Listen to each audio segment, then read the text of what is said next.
What are the cons of not having kids? Nobody will ever be as impressed with you as your own 4-year-old. I made rolls that didn't rise once and she ate 3. I am a biology major and I can tell her very basic things about sharks or birds and blow her mind.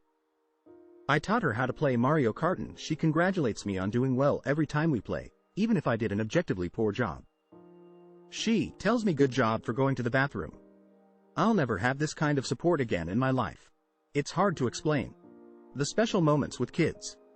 Something so mundane can happen that just grabs your heart and makes you wish harder than you've ever wished for anything before, that you could freeze time and just stay in that moment with your child forever. Like the other day. My 17-year-old son can be your typical crunchy teen, and sometimes he's such a tough nut to crack. You know, it's pretty common to think teens don't care about anyone. But I've just learned recently that I'm sick, and just like everything, it's hard to know how he feels. I was taking a nap the other day and he woke up to him hugging me. He must have been checking on me and saw me sleeping and just wanted to hug me for some reason. It was like he was little again. Those are the moments. You don't have the same perception of time. When I run into a friend and his kids have aged 10 years, you realize how old you are. If you are an introvert, you can make new lasting friends from parent groups because you have a lot of child playdate activities. It's not something that should be looked down on, because even quiet autistic fathers get to socialize with the pretext of attending children's events along with their wife. For me, I have the most fun with my kid. Literally, they're just the coolest hangout buddy. Want to go to a science museum and write "fart" in the sand table? Hell yes. Want to watch animals do dumb height in YouTube for an hour? Don't have to ask me twice. Want to make popcorn at 9 a.m.? Why the hell not?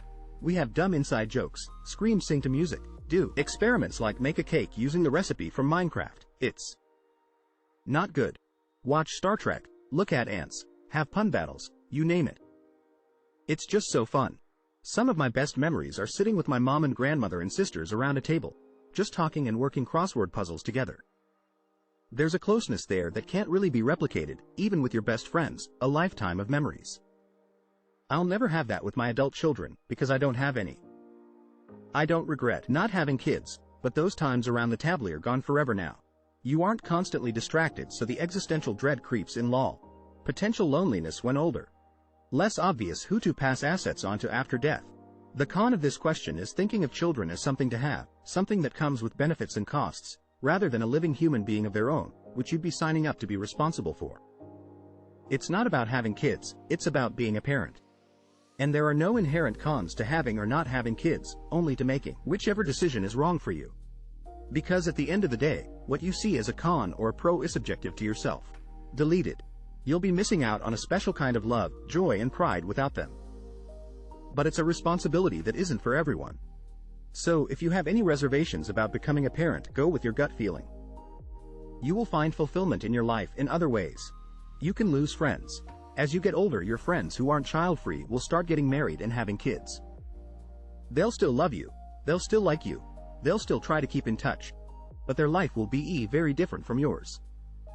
Their priorities will change and you will inevitably be bumped down the list. You could start resenting them for not being present for you like they used to be. They could start drifting from you because they feel you don't understand their life and struggles anymore. Now, I'm not saying a friendship can't survive a difference that big. But a lot of them don't.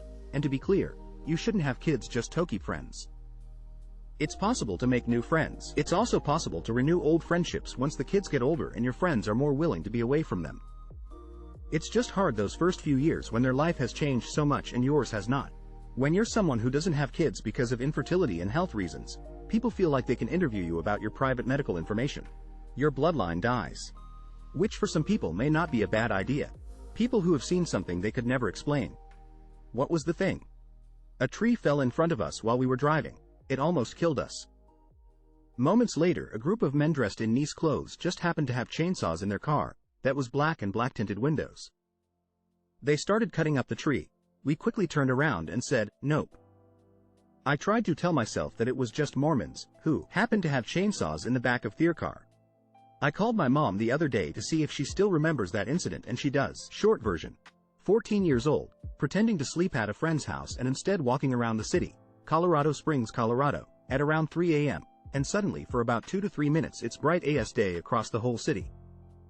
I could clearly see mountains probably 5 miles away. And then poof, back to dark. There was no obvious source of the light. That was around 35 years ago. Still have no clue what it was. Edit. Surprised this post got any attention, also amazed at how many others had very similar experiences. Agree with the feedback suggesting a meteorite is the most likely explanation. It was not a cloudy night, so I think electrical ground source bouncing off clouds is less likely. Those suggesting iridium satellites, this was mid to late 80s, so I don't think they launched yet.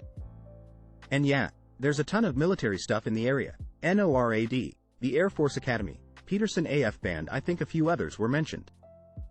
I think these are less likely than a meteorite because of how far up and down the mountain range I could see. Also, folks mentioning a meteorite probably wouldn't last 2 to 3 minutes. I think my time perception could be off. I froze up and just stared at the basin floor of the city and the very prominent mountains for however long it was. It felt like a few minutes, but maybe it wasn't. The odd thing with any explanation is that the light source was clearly on my side of the Rocky Mountains. The whole front range was visible. So the source seems like it had to be from above. Yet he couldn't see any point of light in the sky where intuition says it had to be. Still, I suppose they have been nestled behind some geography that blocked my view but didn't block it casting light on the basin of the city mountain range. That seems plausible. I was standing on the seaside walkway with a bunch of other people watching the sunset. A red orb came speeding down the coastline at like 50 to 150 multitude. Didn't think much of it until it instantly stopped and speeded back the way it came until it was out of sight. No noise, too low for a plane or helicopter, and wasn't a flare because it was flying fast, stopped instantly and then flew back the way it came. Several people saw it, but this was before mobile phones with cameras were a mainstream thing. A voice sounding like my friend's sister calling out this name from a tree line in a park. Me and friend were walking home near the middle of the night. Both of us heard it.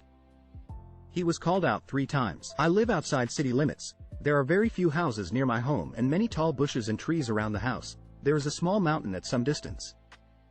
The nights are very quiet and there is no street lights, so after dark the only lights are the lights from my house and the moonlight. There are 2 trees a little far from my house that are standing close to one another.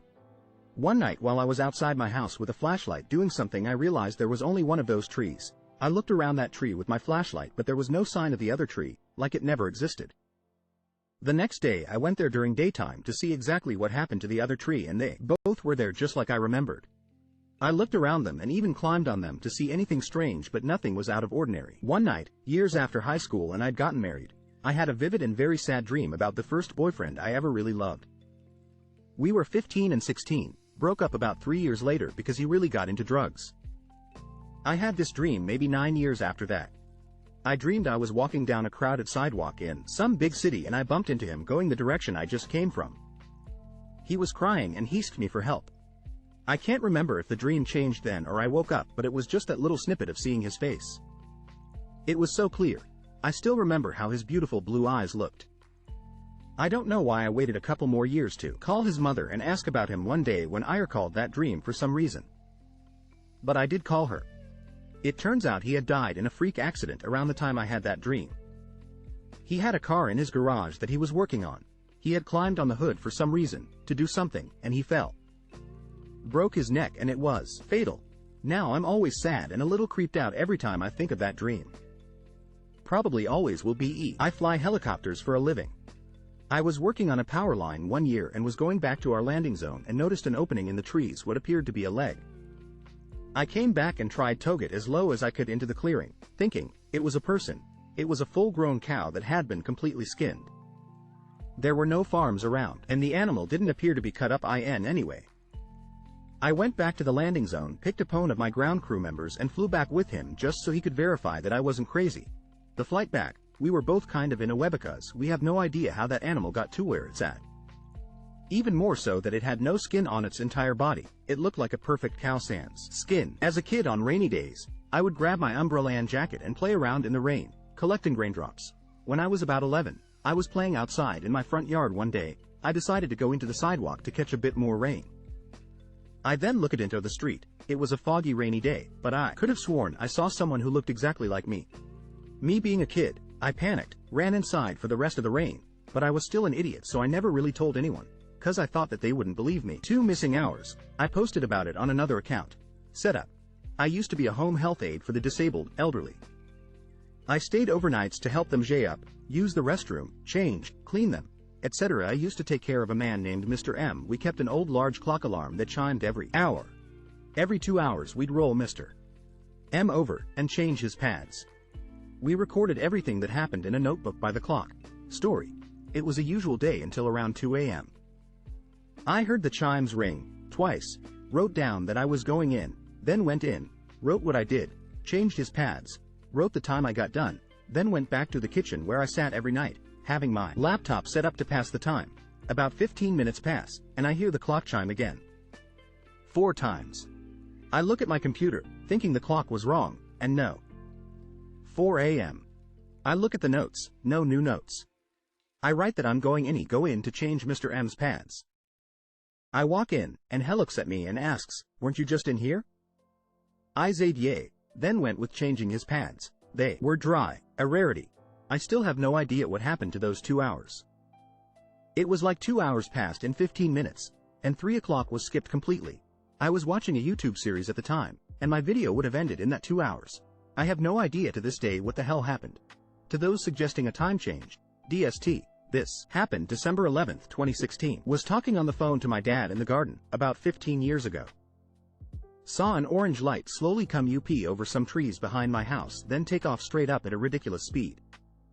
Stood there in silence, and so did he. Explained to him what I'd just seen, and he said he'd just seen the exact same thing. He was over 100 miles away in Manchester at the time. Not seen but heard.